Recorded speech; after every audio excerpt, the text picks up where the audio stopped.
यादें परेशान करती थी, कर रही है और आगे करती रहेगी।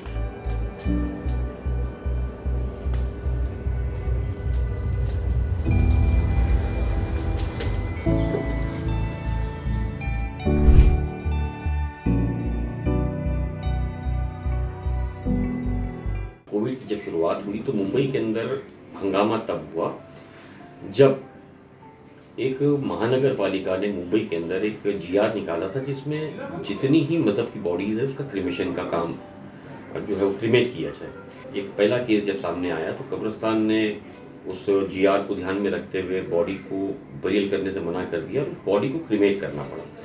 उसको लेकर के इतना हंगामा हुआ पूरे मुंबई के मुस्लिम समाज के अंदर, जो जीआर निकाला गया था उसे रिवाइज किया गया।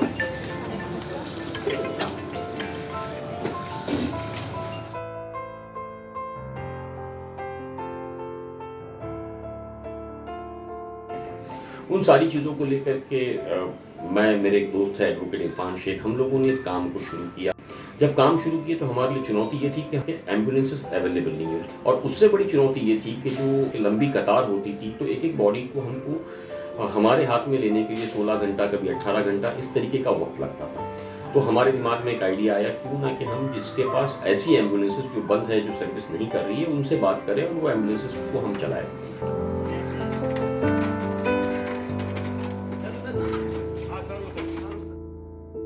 कोविड का पीरियड था, वो जो दौर इतना जिंदगी में सिखाने के लायक था कि हमने अक्सर देखा था कि बुरा वक्त आता है तो साया साथ छोड़ देता है। हमने देखा था कि अगर पिता या माता एक्सपायर हो गई है तो बच्चे बॉडी को क्लेम करने को तैयार नहीं थे। कई परिवार को जब जबरन बुलाया गया तो वो हाथ लगाने को तैयार नहीं थे। उनका कहना था कि आपको जितने पैसे चाहिए ले ले, लेकिन हम अपने घर वालों के, अपने परिवार वालों की ना बॉडीज के अंदर शामिल होंगे ना उसको हाथ लगाएंगे। इसी तरीके से बच्चे अगर एक्सपायर हो जाते थे तो माता पिता हाथ लगाने को तैयार नहीं थे।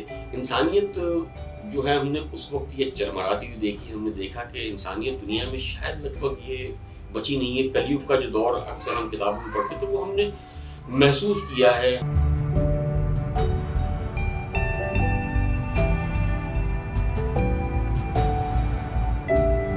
वो हमारे लिए बिल्कुल हमारा काम नहीं था। इस तरह की ना पोजीशन हमने देखी थी, ना हमने इस तरह का काम किया था।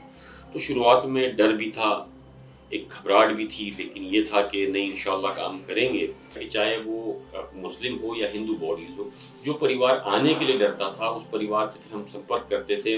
अगर हम सिर्फ कोविड की बात करें तो तकरीबन 1000 से ज्यादा कोविड बॉडीज का हमने अंतिम संस्कार कराया था।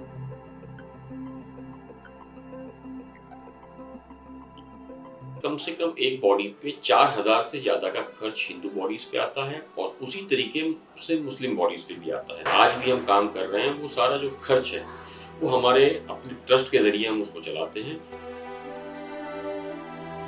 तकरीबन 5 महीने तक हम सिर्फ घर पे कुछ देर के लिए फ्रेश होने जाया करते थे, कपड़े चेंज करने जाया करते थे। रही सोने की और खाने की बात, तो खाने के लिए अगर हमको कहीं बिस्किट्स मिल जाते थे या तो कुछ हम लोग टिफिन वगैरह मंगा लेते थे किसी के घर के ज़रिए या होटल्स के ज़रिए, वो पार्सल्स हमारे आते थे तो हमारी टीम को डिस्ट्रीब्यूट हम कर देते थे। तो धीरे धीरे करके लोग भी सामने आना शुरू हुए। तो हमको लगा कि जो हमारे लोगों की कुर्बानी थी, जो हमने ये इनिशिएटिव उठाया था, वो किसी हद तक सक्सेस होते हुए नजर आया। हमने मुंबई पुलिस से ये बात की कि अगर हमारी टीम, अगर आप कहोगे तो हमारे अपने खर्च पर इनका अंतिम संस्कार इनके रीति रिवाज के हिसाब से कराएंगे। तब उन्होंने एक मुंबई के सारे ही पुलिस स्टेशन को एक नोटिफिकेशन जारी किया और उन्होंने कहा कि इस तरह की जितनी अनक्लेम बॉडीज है वो हमारी टीम, जो Mamdani health and education trust है, उसके जरिए अंतिम संस्कार कराया जाए। मुंबई पुलिस का जवान जो है वो बॉडी क्लेम करे, बॉडी क्लेम करके हमारे साथ सिर्फ खड़े रहे, बाकी हमारी टीम जो है उन सारी चीज़ों को काम करेगी। तो अब तक हमने तकरीबन 450-500 बॉडीज मुंबई पुलिस के पास भी जो 1.5 साल के अंदर रही है वो हमने क्लेम करके लगातार उसका भी अंतिम संस्कार कराया।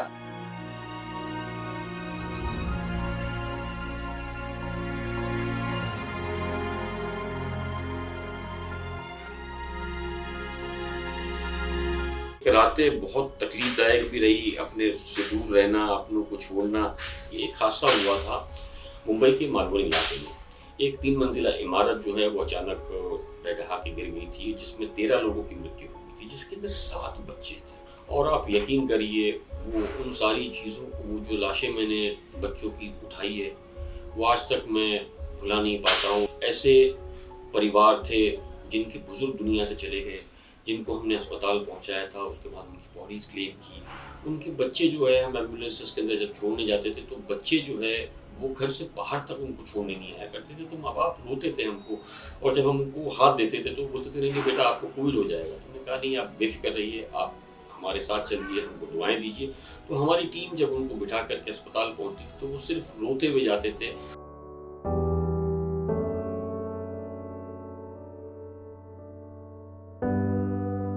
मुंबई चर्चगेट से लेकर पालघर तक, मुंबई सीएसटी से लेकर के नवी मुंबई, तलोजा, कल्याण, डोंबिवली तक हमारी टीम ने काम किया। तकरीबन 200 मुस्लिम लड़के जो है इस टीम के साथ जुड़े और इन्होंने दिन रात काम करना शुरू किया।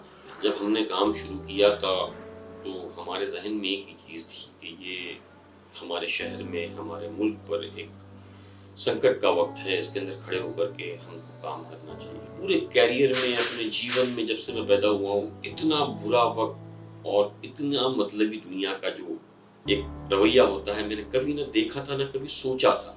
वो यादें परेशान करती थी, कर रही है और आगे करती रहेगी। जो सबसे बड़ा सहयोग रहा मेरे अपने परिवार का रहा कि ऐसे माहौल के अंदर जब कोई किसी को देखने या पूछने की ताकत नहीं करता था, उस वक्त इस परिवार ने हौसला दिया कि आप जाइए, इस काम को करिए। अगर कुछ हो भी जाएगा तो दुनिया एक अच्छे नाम से, अच्छे काम की पहचान से हमको याद करेगी।